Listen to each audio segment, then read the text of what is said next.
बांदा भाजपा समर्थक मंच के बुंदेलखंड संगठन मंत्री रविंद्रनाथ द्वारा शहर के एक लॉज पर प्रेस वार्ता बुलाकर जनपद बांदा में खाद्यान्न माफियाओं, तेल माफियाओं एवं जिला पूर्ति विभाग माफिया बांदा और की तेल सांठगांठ के जो पर सिंडिकेट चल रही चलाते लूट हैं को ऐसे लोगों से इनके संबंध है, साक्ष्यों जिसके सहित कारण उजागर लगातार किया इनके द्वारा गया। भ्रष्टाचार पूरे जनपद में मचाया रखा गया हुआ है। मेरे द्वारा 1/5/2023 को आदरणीय जिलाधिकारी महोदय से इनकी करप्शन की शिकायत की गई थी कि बाहरी प्रदेशों के आधार कार्ड मंगा करके यहाँ पर स्थानीय स्तर के राशन कार्डों पर या फर्जी राशन कार्ड बना करके इनके द्वारा राशन खाद्यान्न की चोरी की जा रही है, जिस पर आदरणीय जिलाधिकारी महोदय द्वारा तत्काल जांच टीम का गठन कर जांच के लिए जिला पूर्ति अधिकारी को निर्देशित किया गया। जिला पूर्ति अधिकारी द्वारा जांच टीम का गठन कर जांच कराई गई, जिसपे जांच दौरान साक्ष्यों को मिटाया गया। उसके सारे साक्ष्य समय समय पर मैंने प्रशासन को भी अवगत कराया गया कि किस तरीके से इनके द्वारा साक्ष्यों को नष्ट किया जा रहा है, जिससे जांच प्रभावित हो सकती है। अतः निवेदन भी किया गया कि दौरान जांच ऐसे भ्रष्ट अधिकारी को जो साक्ष्यों को मिटा रहे हैं उनको अन्य जगह पर संबद्ध किया जाए ताकि निष्पक्षता पूर्वक जांच हो सके। अभी कुछ दिनों पूर्व जांच हमारे सामने आई, जिस जांच टीम में स्पष्ट दिया गया है कि अंतर्राज्यीय राशन कार्ड यानी कि आधार कार्डों को लगा करके लगे हुए हैं। दौरान जांच कार्डों को डिलीट किया गया। कुछ राशन कार्ड जिनके बयान कराए गए उस पर अवांछित यूनिट जुड़ी हुई। शिकायतकर्ता यानी कि मेरी शिकायत के बाद दुकानों से राशन कार्डों को विभागीय लॉगिन आईडी यानी कि जिला पूर्ति अधिकारी और क्षेत्र पूर्ति निरीक्षक, इन दोनों के लॉगिन आईडी से सबूतों को नष्ट करने का प्रयास किया गया। इनके सारे तथ्य होने के बावजूद भी इनके ऊपर कोई कार्रवाई ना होना, यह कहीं ना कहीं क्या कहते हैं भ्रष्टाचार को बढ़ावा देना है। इस पर चूँकि जांच रिपोर्ट अब हमारे पास सबमिट आ चुकी है, इस पर हम जिलाधिकारी महोदय को मंगलवार तक सारे साक्ष्यों के सबूतों के साथ देंगे और उम्मीद करेंगे कि इस पर क्या कहते हैं ठोस कार्रवाई की जाए और ऐसे भ्रष्ट अधिकारियों के ऊपर सख्त से सख्त कार्रवाई की जाए। सबसे महत्वपूर्ण बिंदु हुआ है कि जो ये जांच को कर रहे थे जांच अधिकारी, दौरान जांच 3 लोगों के सदस्यीय कमेटी टीम का गठन किया गया था, जिसमें से 2 लोगों की शिकायत जो जांच अधिकारी थे उनकी शिकायत कराई गई। करने वाले वही व्यक्ति थे जो पूर्व में इस भ्रष्टाचार में दोषी हो चुके हैं। उनके ऊपर भी लगभग क्या कहते हैं यही जांच हुई थी। उनकी दुकानों पर भी भारी मात्रा पे लगभग ग्राम रसौरा की श्याम चौबे की दुकान थी, जिस पे लगभग भारी मात्रा में 450 यूनिटों को डिलीट किया गया जांच के बाद। तो ये गंभीर विषय है क्योंकि 450 यूनिटों पे लगभग अगर हम सरकारी खाद्यान्न सब्सिडी का रेट देखें तो लगभग 33 लाख रुपए के आसपास का बैठता है। और जो बांदा शहर में जो 35 कार्ड जो डिलीट हुए 129 यूनिट, चूँकि 1 माह का, अगर हम कोरोना काल के चूँकि 2019-20 से जुड़े हुए तो उस टाइम से देखें तो ये काफ़ी बड़ा गंभीर प्रकरण है और ये लगभग 50 लाख से अकेले 2 दुकानों पर 50 लाख से ऊपर का प्रकरण पहुंच रहा है। साथ ही इनके इस कृत्य से सबसे बड़ा सवाल खड़ा हो गया है जो मौजूदा स्थिति में आयुष्मान कार्ड बन रहे हैं, क्योंकि इन पे जो कार्डों में फर्जी कार्ड में जो आधार कार्ड लगाए गए थे उस पर शासन द्वारा जो आयुष्मान बनाने के लिए एक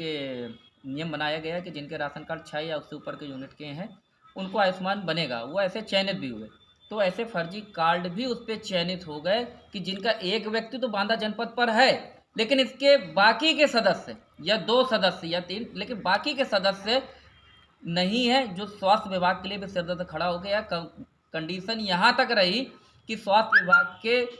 अधिकांश व्यक्तियों का वेतन तक रोका गया कि आयुष्मान कार्ड बन नहीं पा रहा। बनने का ना कारण सिर्फ यही है कि 1-2 व्यक्ति 3 व्यक्ति तो बांदा के हैं लेकिन उनके कार्ड पे जो बढ़ी हुई यूनिटें हैं वो बांदा या बांदा जिले या इस स्टेट की ही नहीं है, जिस कारण उस लक्ष्य को प्राप्त करना स्वास्थ्य विभाग के लिए भी एक सिरदर्द खड़ा हो गया है। ये भी एक गंभीर प्रकरण है क्योंकि इनकी एक कृत्य से जिला पूर्ति विभाग के एक भ्रष्टाचार की वजह से एक दूसरी विभाग की समस्या का उत्पन्न हो जाना भी एक सबसे बड़ा इनका कारण है। और हम यही चाहते हैं कि इस पर सख्त से सख्त जांच हो, क्योंकि इनके द्वारा तेल माफियाओं से भी साठ गांठ के मामले सामने आ चुके हैं, जिन पे इनके द्वारा डिप राड में छेड़खानी के साक्ष्य मौजूद होने के बाद भी टैंकर की नाप कराई गई, जो कि विधिक माह विभाग के जो नियमावली है उसके विपरीत है। और चूँकि इस पर अगर उच्च स्तरीय जांच होगी तो ये जिला पूर्ति विभाग के अधिकारी नीचले से लगा करके ऊपर तक इनके कोई भी व्यक्ति बचेगा नहीं। सब क्या कहते हैं सलाखों के पीछे होंगे अगर प्रशासन ने सख्त जांच करी, क्योंकि इनके ऊपर लाखों रुपए के सरकार के राजस्व को नुकसान पहुंचाने का उनके ऊपर गंभीर साक्ष्य इनको और मिल सकते हैं। कुछ तो मैंने यहाँ पर आपको दिखाए,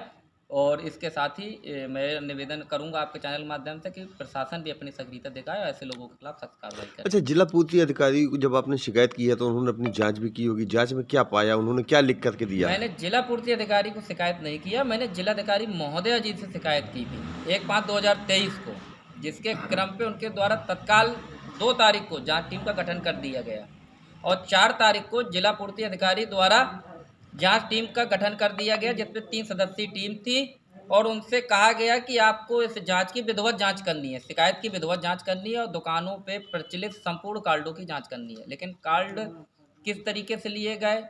एक दुकान के केवल 69 कार्ड, अगर संपूर्ण कार्डों पर होता तो ये भ्रष्टाचार अकेले एक दुकान का और भयंकर होता। और रिसौरा में तो 450 यूनिट अप्रैल महीने में डिलीट हो ही चुकी हैं अप्रैल की जांच पर। तो ये भी एक गंभीर प्रकरण है कि अगर 2 दुकानों पे इतनी भयंकर यूनिटों का खाद्यान्न की चोरी हो रही है, तो इनके बाकी और दुकानों पर जो इस सिंडिकेट से जुड़े हुए हैं उनकी दुकानों पर बहुत बड़ा प्रकरण सामने आएगा जो करोड़ों रुपए का हो सकता है। क्या लगता है आपको न्याय मिल पाएगा? देखिए, उम्मीद है। देखिए, अगर इस सरकार में है, योगी जी का सख्त शासन है और योगी जी द्वारा तो स्पष्ट कह रखा है किसी भी माफिया को बर्दाश्त नहीं किया जाएगा। अब यहाँ से अभी देखिए बात नहीं होती, नहीं तो फिर हम आदरणीय योगी जी तक इस बात को पहुँचाएंगे और उनके सामने इस पूरे तथ्यों को रखेंगे कि किस तरीके से बांदा में ऐसे भ्रष्टाचारियों का बढ़ावा मिल रहा है और इनके द्वारा सरकार के राजस्व को या कोष को हानि पहुँचाई जा रही है। क्या नाम है आपका? मेरा नाम रविंद्रनाथ। द्वारा जो शिकायत की गई थी उस पर जो जांच अधिकारी द्वारा जो जांच की गई, जो जन सूचना के माध्यम से प्राप्त हुई है, तो उससे देखिए ये साफ दिया हुआ है कि जो शिकायत के साथ जो मेरे साक्ष्य लगाए गए थे और राशन कार्डों की सूची के साथ लिखा हुआ है अंतर्राज्यीय राशन कार्ड, यानी कि जो इनको सूची दी गई उस पर अंतर्राज्यीय राशन कार्डों का भी जिक्र था। इस पर जाँच अधिकारी ने इनसे ये सारे साक्ष्य, उनके सक्रिय मोबाइल नंबर भी मांगे थे। इस पे जाँच पे ये आया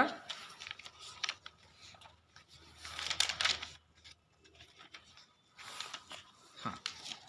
जो जांच अधिकारी द्वारा जांच की गई उस पे इन्होंने लिखा, उल्लिखित नोटिस में अंकित कुल 69 कार्डों के सापेक्ष सिर्फ 29 कार्डों का ही विवरण उपलब्ध कराया गया, यानी कि 69 की लिस्ट भेज रहे हैं और 29 इनके द्वारा उपलब्ध कराया गया। शेष 40 कार्ड धारकों के विषय में संबंधित विक्रेता द्वारा किसी प्रकार का विवरण उपलब्ध कराने में असमर्थता व्यक्त की गई। मतलब एक विक्रेता कैसे अधिकारी से कह रहा है कि मैं उसकी जांच नहीं करा सकता हूं। उक्त के क्रम में जांच टीम द्वारा उल्लिखित 29 कार्डों का स्थलीय सत्यापन किया गया, जिसपे क्रम संख्या जो उनकी लिस्ट बनाई गई थी 29 की, उनकी ये क्रम संख्या 1 2 4 6 10 12 16 26 27 पर अंकित पात्रग्रस्ती कार्ड धारकों के लिखित बयानों से यह तथ्य प्रकाश में आया कि संबंधित राशन कार्डों में अवांछित यूनिट जुड़े होना, अवांछित का मतलब जो उस कार्डों से या उस परिवार से संबंधित नहीं थी। ये एक जांच का विषय है कि उस कार्डों पर ये बाहरी यूनिट जुड़े हुए होना पाया गया। शिकायत पर अपने आप को बचाने के लिए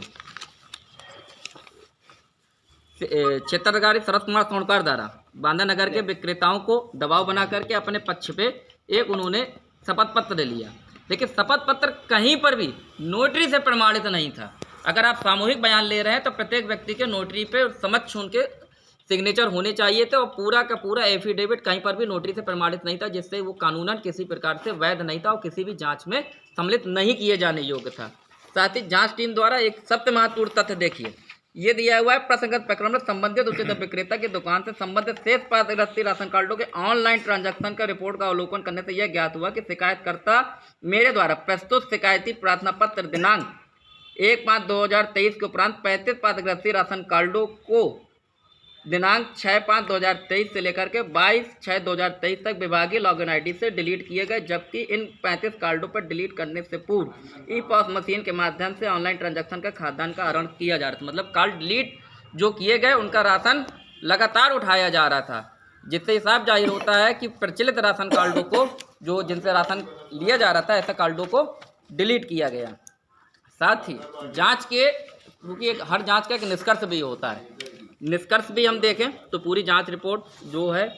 उस पर दिया गया जांच टीम द्वारा मौके पर लिए गए। इन्होंने यहाँ पर पूरा जिक्र किया कि क्रम संख्या इतने इतने इतने पर अंकित पादग्रस्ती कार्ड पर अवांछित यूनिट जुड़े हुए हैं। इस बात को इन्होंने निष्कर्ष में भी दिया। सबसे महत्वपूर्ण बात यह है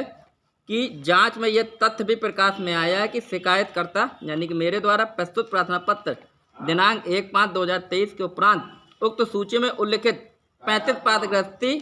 राशन कार्डों को अनुचित तरीके से विभागीय लॉगिन आईडी से डिलीट किया गया। अनुचित तरीके से यानी कि दौरान जांच अधिकारी जांच कर रहा है और दौरान जांच किसी भी दुकान से कोई भी कार्ड डिलीट नहीं होना चाहिए था, जिससे ये साफ जाहिर हुआ। इस बात का तथ्य उन्होंने अपनी जांच रिपोर्ट में भी रखा